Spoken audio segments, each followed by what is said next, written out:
Schreiber has been one such visitor.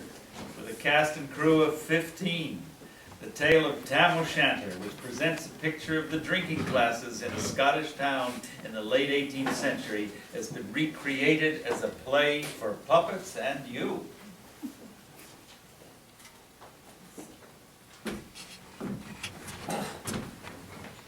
When market traders leave the street and thirsty neighbours meet, as market days draw to an end and folks begin their way to wend, while we enjoy a good few beers, forgetting all our woes and fears, we think no on the long Scots miles, the marshes, ditches, dykes and stiles that lie between us and our hame.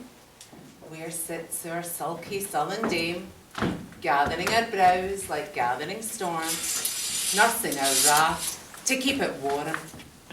This truth found honest Tam O'Shanter, as he for air one night did canter, auld air, a tune that nane surpasses for honest men and bonny lassies. But Tam, had you but been so wise, and ta'en your ain wife Kate's advice, she told you well you were a loser, a ranting, raving, drunken boozer, that fae November till October, on market day, you're never sober. And at the Lord's house, even on Sunday, you drank wi' Curtin Jean till Monday. She prophesied that late or soon you would be found deep drowned in Doon, or catched wi' warlocks in the murk by Alloway's old haunted kirk. Oh, gentle dames, it makes me weep to think how many counsels sweet, how many lengthened sage advices the husband by the wife despises. But to our tale. One market night, Tam had got himself just right, close by the fire, blazing finely, with foaming ale that drank divinely, and at his elbow, cobbler Johnny, his lifelong trusty drinking crony. Tam loved him like a very brother. They had been drunk for weeks together. The night flew by with songs and chatter, and aye, the ale was growing better. The landlady and Tam grew gracious, with secret favours, sweet and precious. The cobbler told his queerest stories, the landlord's laugh was ready chorus.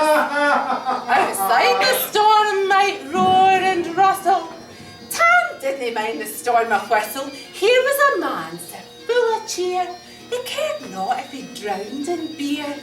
As bees fly home with loads of treasure, the minutes winged their way with pleasure. Kings may be blessed, but Tam was glorious, o'er all the ills of life victorious. But pleasures are like poppy spread, you seize the flower, its bloom is shed, or like the snow falls in the river, a moment white, then melts forever, or like the borealis race that flits ere you can point their place, or like the rainbow's lovely form, vanishing amid the storm. Nae man can tether time nor tide. The hour approaches. Tam must ride. And such a night he takes the road in, as never a poor sinner was abroad in. The wind blew as 'twould blow its last. The rattling showers rose on the blast. The speedy gleams the darkness swallowed. Loud, deep and long the thunder bellowed. That night a child would understand. The devil had business on his hand. Well mounted on his brown mare Meg, a better never lifted leg, Tam galloped on through mud and mire, despising wind and rain and fire. Now holding fast his good blue bonnet, now crooning her some old Scots sonnet, now glowering round with prudent cares, lest witches catch him unawares. Kirk Alloway was drawing nigh, where ghosts and owlets nightly cry. He crossed the ford and reached the side where in the snow the pedlar died, then past the birch and the giant stone where drunken Charlie broke his neck bone, then through the morse and bracken wild where hunters found the murdered child, then past the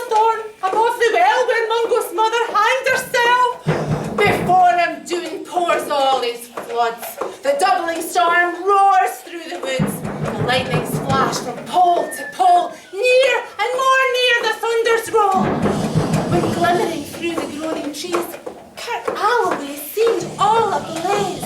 Through every gap, light beams were glancing, and loud resounded mirth and dancing.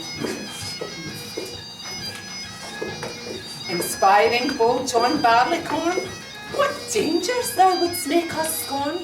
With tuppenny ale, we fear nae evil. With whiskey, we would face the devil. The drink so addled Tammy's wit, he didn't fear the sight of it.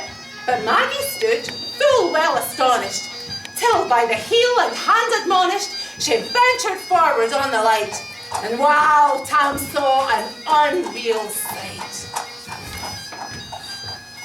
Warlocks and witches in a dance, nae cotillon, brand new fae France, but hornpipes, jigs, straw spades and reels put life and metal in their heels. And by a window in the east, there stood old Nick in shape of beast, a scruffy cur, black, grim and large.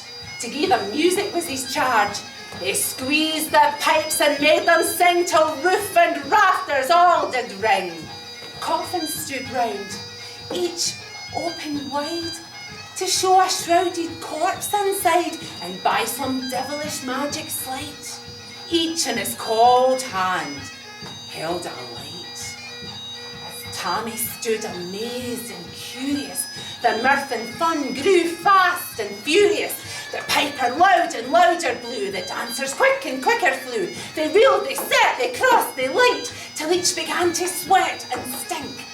And some of them began to strip, which piqued Tam's interest quite a bit. But Tam, well, had they been queens, all plump and strapping in their teens, I'd get the pants right off my hurdies for one blink of they bonny birdies.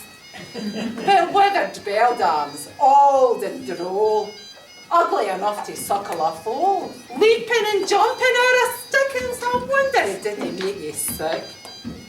But Tam knew what was what, all right. There was one wench, a lovely sight. Her cutty sark she proudly bore, the while a lassie she had wore, in longitude though, sorely scanty. But it was her best, and she was flaunty. Oh, little knew her reverend granny, that sark she bought for her wee nanny, with £2 Scots, 'twas all her riches, would ever grace a dance of witches. But oh, how Nanny leapt and flung, a supple lass she was and strong, and how Tam stood like one bewitched. He thought his very eyes enriched. Even Satan leered with lust and glee, and blew as loud could be, till first one caper, then another. Tam lost his reason altogether, and roars out, "We are gone, Cutty Sark!" and in an instant all was dark. Nae sooner had Tam Maggie rallied, when out the hellish legion sallied. As eager runs the market crowd, when catch the thief resounds aloud. So Maggie runs, the witches follow, with many an eerie shriek and hollow. Oh Tam, your race is run, in hell they'll roast you for their fun. But do thy speedy utmost, Meg, and reach the keystone of the brig. Once there, good Meg her tail can toss, a running stream they dare nae cross. But ere the keystone she could make, she didn't have a tail to shake. For Nanny, far before the rest, hard upon noble Maggie pressed, and flew at Tam, intent to kill. But little knew she Maggie's skill. One spring brought off her master hail, but left behind her ain brown tail. The hellcat caught her by the rump, and left poor Maggie scarce a stump. Now, who this tale, o truth, shall read, each man and mother son, take heed. Whene'er to drink you are inclined, or cutty sarks run in your mind, think you may buy the joys o'er dear. Remember Tam o' Shanter's mare,